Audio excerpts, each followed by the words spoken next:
of the creation, as explained in the Zohar, it's Chaim and Pardes, is to bring Elokus at the level where it can be known. Known means known and related to and appreciated and understood.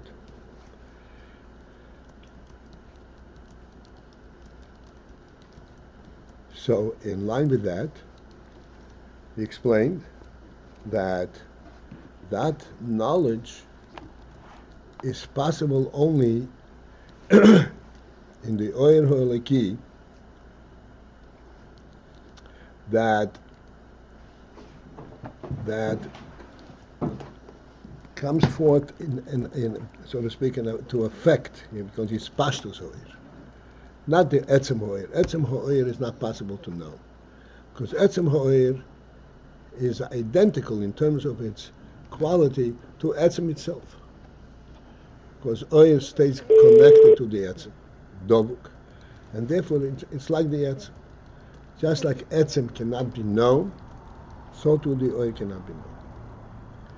What in of Oyer that we say that it is to bring forth a knowledge of Elokus, this is what's called hispashtut Oyer, meaning that element of Oyer that actually can be translated and on a worldly level. That's called hispashtut b'kelim. That happens after tzimtzum. That's called miyud ha'oyer, reduction of the oyer. That can be mislavish and kelim. We discussed this principle quite extensively, several shurim on that, pointing out what does it mean that the oyer is nisamtzum to the point where it can be represented in a keli.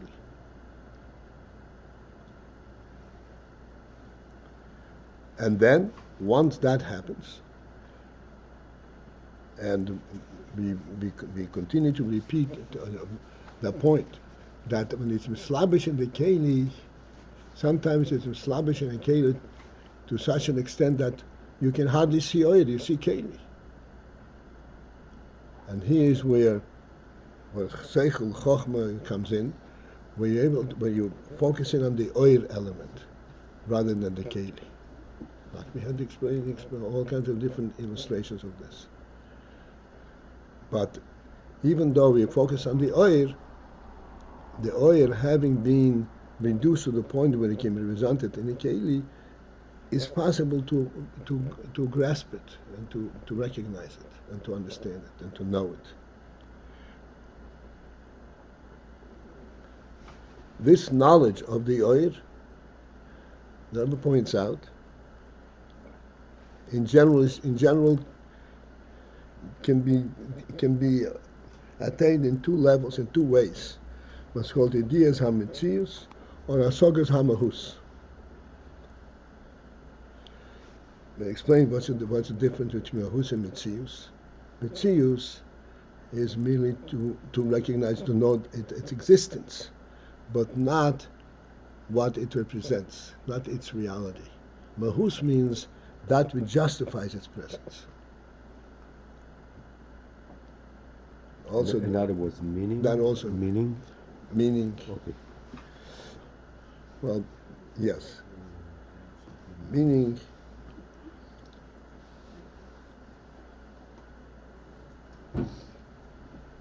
also can be stripped of the reality. Now it is only what I know about it, but Ma'asogas Hamahus means actually recognizing the truth of that which you know.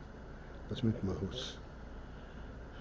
It is not only to the extent that I know it, but the reality itself.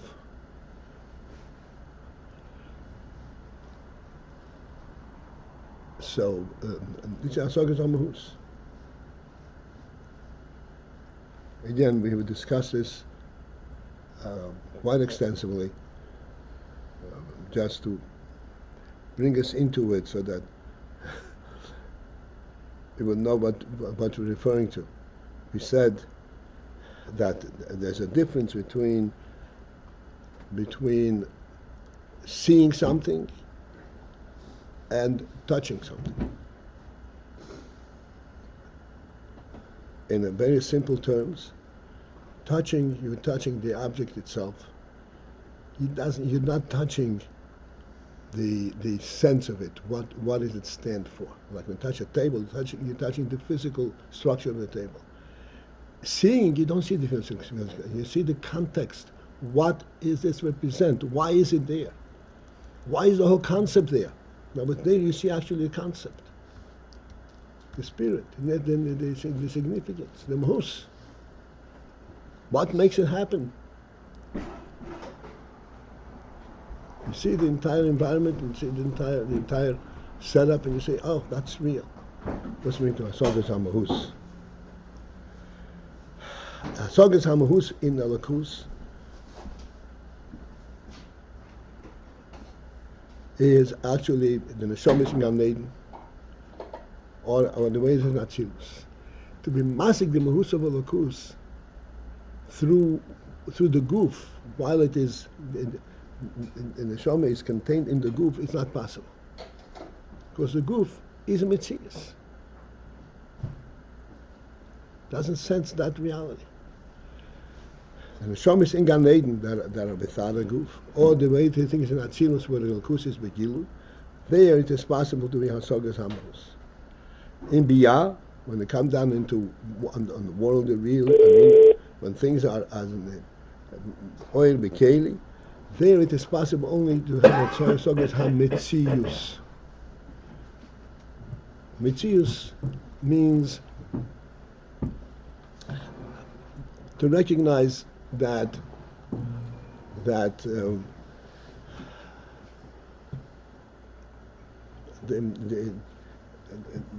this inyan is actually taking place. This inyan is possible, like we said in our moshel of a bridge. There's a spirit of a bridge, and then there is the fact that the bridge spans a river. And how is it possible? And what makes it? What gave the idea to build such a bridge? That's means Hasogas HaMetzius. Indeed, Metzius. There's nothing real in there, but you heard the Metzius, its presence. Okay. Now we are on the line that begins with the word Began Eiden. 5 lines from the bottom on AyinBase 14.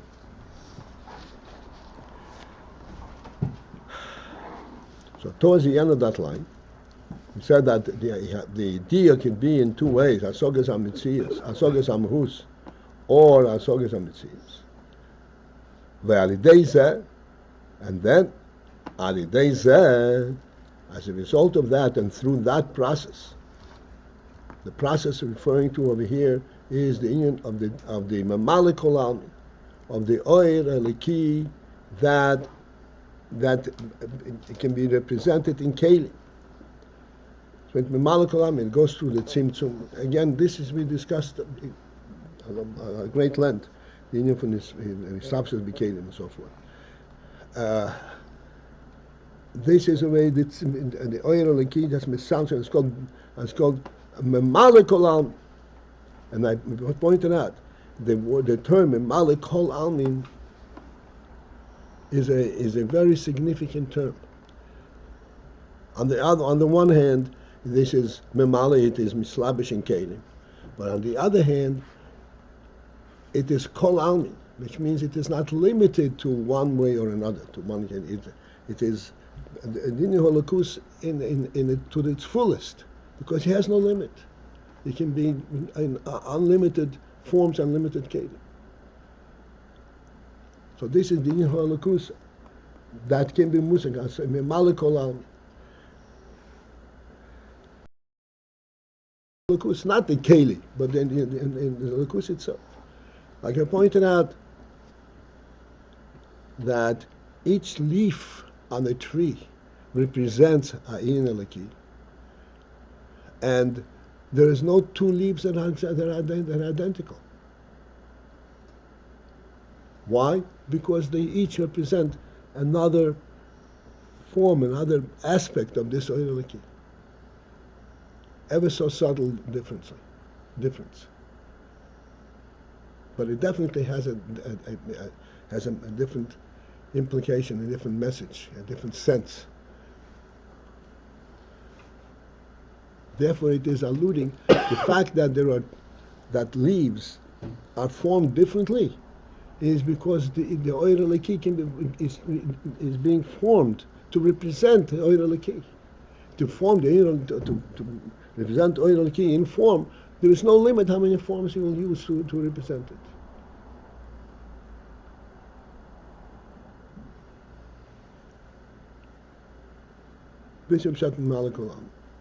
But then, as a result of that, when one understands this principle and recognizes through this hispashtut, the knowable almin, so he sees that this is an eiden oleki, oyer oleki.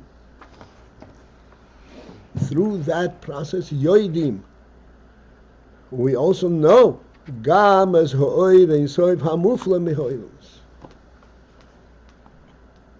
They get to know also the oyer ein soif hamufla mehoilus that is completely remote from worlds, that cannot be represented in any worldly form. The Hainu Bechinas Soivik, which is in from Soivik.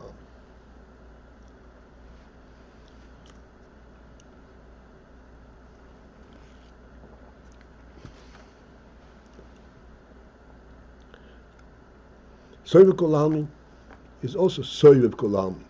It encompasses all worlds. But it encompasses all worlds in a different way than Memalik Olam. Memalik Olam means it is actually expressed in worldly terms. But because of the variations and the variety, you could see that this is Oireliki, unlimited.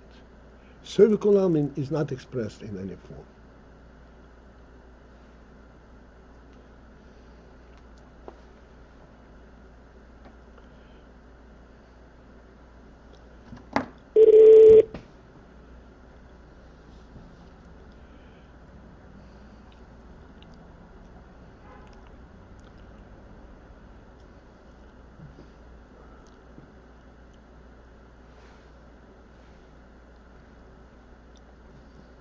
I'm tempted to take this a little deeper.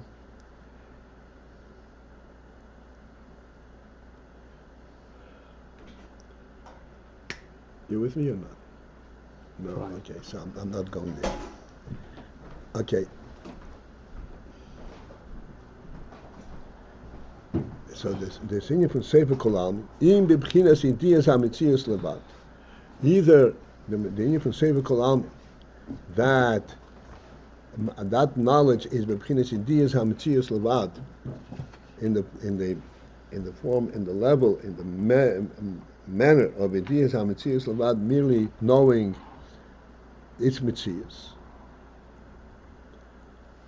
How do you know the metzius of Sefer Kolam? The Hainu, which is Sh'onu Yedim, we know Sheyesh metzius ho'erein soif, that there is a metzius, a presence of ho'erein soif hamufla meho'elameis, that is remote and above worlds. How do we know that? In other words, we don't know the ho'erein soif itself directly, but we know that such a thing exists. How do we know that? Sha'arei muvlan. Since that it is understood, sheho atzmus de erein soif, the atzmus of erein soif einei bi'erach li'islavish bo'elamas, is not in proximity to be contained in the kingdom of worlds. U'mashe mislavish, and that which is mislavish in the kingdom of worlds, harei zerag ha'ora levat, is only ha'ora of the erein soif. V'imkein, since that this is only ha'ora, it is only representation of it. Therefore, behechrech, it is imperative to conclude sheyesh lozem mokoir meyayin shimshech ha'ora, that there is a source whence this ha'ora comes from. Because a ha'ora is not an entity unto itself. There is a reality behind this ha'ora, and therefore we know that there is this Ayin Soif that is the source of this ha'ora, and that can be mislavish and kelim. That is the quick description of the Inyan of Metzius Ha'Ayin Soif HaMufla, that there is such a thing in Soif HaMufla Me'oilamis, because it is logical that there has to be such a thing. It means that we don't know it directly, but we know it indirectly through this logical formulation process. Since we see that there is an oil that's mislabish and kelim, the oil that's mislabish and kelim is only ha'ora of the real thing, of the eiden soif. Therefore, there has to be the eiden soif that is above it. And that cannot be mislabish and kelim.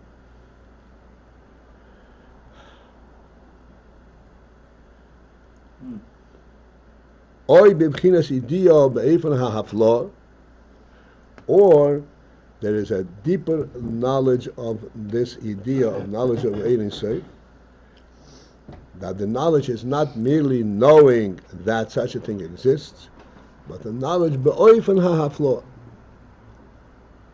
Be'oifan ha'haflo means that which gives us an insight of what does it mean? It's remote. What does it mean? It's in a different domain, a different category.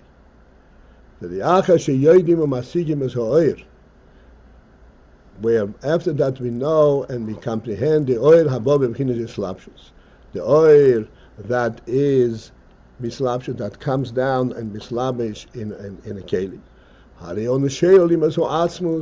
So then we go back and we start thinking about the atzmus. And we're saying the atzmus is not that type of oil. The oil that mislabish in a keli is misamtzim. No, it's mislabish in keli. Therefore, when you go back and try to think about the oil itself, the atzmus, we say, oh, that does not have these limits and these qualities. We negate from the atzmus, we negate from the atzmus the giluyim, the expressions that can be mislabish in kelim. Whereas as a result of that, boyimly the idea, we come to a state of knowledge. We have a sense of what type of remoteness, what type of supremacy is in the eiden soif. And this knowledge is b'chinas hakora, that we have a, so to speak, a personal, a direct recognition of it as a result of this pursuit and this focus.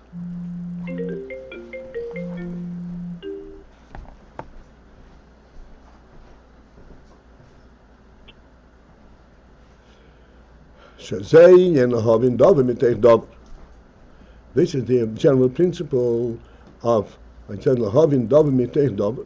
you get to understand a deeper thing from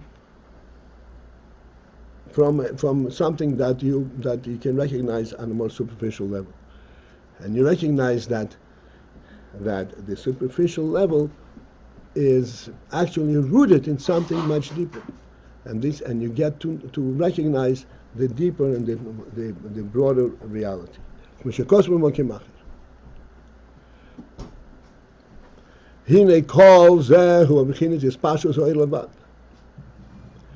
This entire process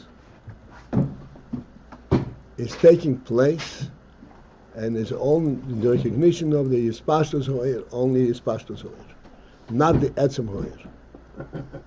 Hispashtut means the gilui, how the oil expresses itself, how you can identify things in the oil. But in the aspect of etzem, the essence of the oil,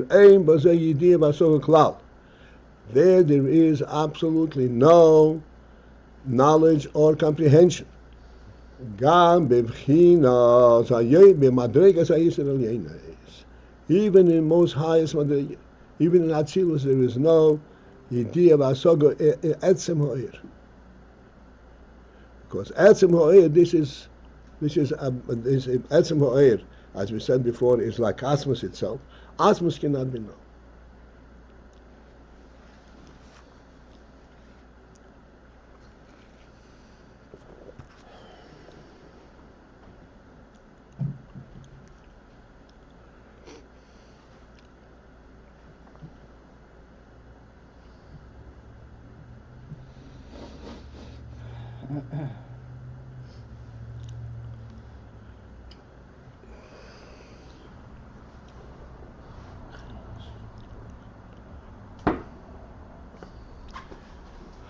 Inyan, and that brings us to this point that is referred to as lo yodaite hatam.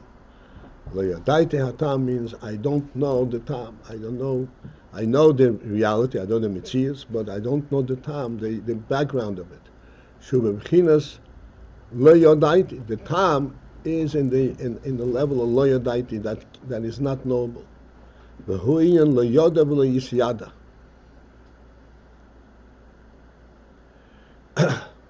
The Pirush lo yoda, the meaning of lo yoda means he doesn't know even to himself.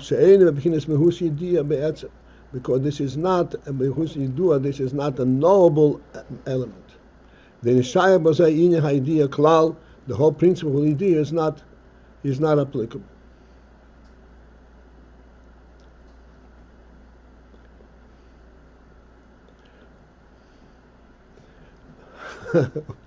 All right. I hope maybe you'll have a chance. We'll be more awake, and then we'll revisit this. Otherwise, we'll just go through it. Well, what? Don't leave me alone. I'm just not possible. I had a coffee. Nobody talks to me. Huh? I'm awake. You're awake? Hi. Hello. I had a coffee. I slept 7 hours. Oh. By the way, I want to talk about tonight. Thursday night shir is just not happening. One I'd like to know, not happening means some people come and doze off, and it's a machamonas to look at them. I have mercy. They're sitting there and they're tortured, and we have to decide what we want to do about it. Want to make it earlier? But there's no point of just sitting there and But today is vacation day, so you probably get people that are awake. Really? Because they didn't work. In general, I don't know. Yeah, in general. It seems like it's the hardest class of the week, Right. in content-wise. Right. And it's the most difficult time of the week, like sleep-wise, like tiredness-wise. That class was designed intentionally. We have a whole hour so we can get into things. But I guess it was, its mandate has passed or something like that. It's not working.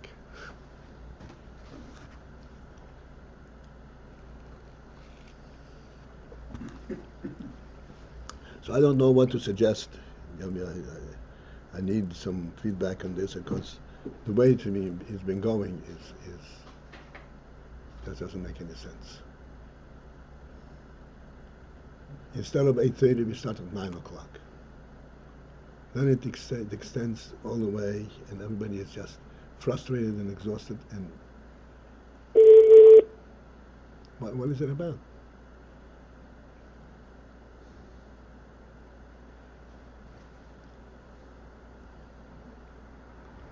Well, the attempts to push people to start at 8:30 haven't worked. I know. I'm saying it's not pushing anybody. It's not possible to push it. These are, either we have it or we don't have it. There is not a necessity of having it because it's all voluntary. But if people want it, then we have to have to be present. Well, a lot of people are listening in. The one who can't come. There's always 2-3 people on the phone. I need some feedback, if it is a viable class or it's not. I think it is, and I'm committed to it. Come on, David, you fall asleep almost every time. Well, last You're week, committed to I have a did nice sleep. Yeah, my seat is The week it's before, I a was sweet awake. sleep. I was not sleeping the week before. I had a little 2-minute snooze and that's it.